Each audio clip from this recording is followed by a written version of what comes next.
Il-President ta' Malta Miriam Spiteri de Bono kellha laqgħa privata mal-Papa Ljun 14 it-tnejn filgħodu fil-Vatikan.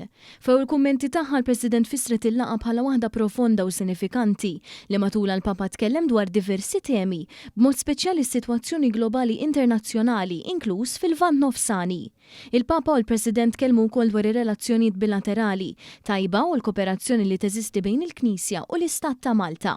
Kellna diskussjoni li nista' nsejħilha profonda. Profonda għaliex? Isni li l-Papa rajtu anke b'ċerta mistoqsijiet li għamilli.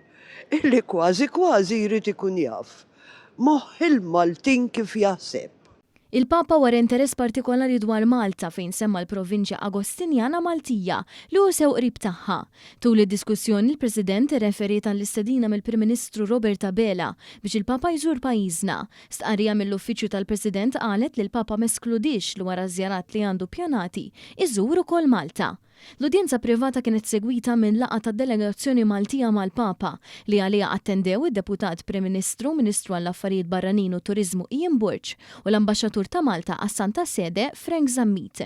Hawn il-Presidenza ddiet ukoll donazzjoni li biha kien akwistat apparat mediku ġdid biex jintuża bħala parti mis-servizzi mediċi offruti b'xejn lill-pazjenti bi bżonnijiet speċjali materjali akuti li jmorru hemm mal-kura.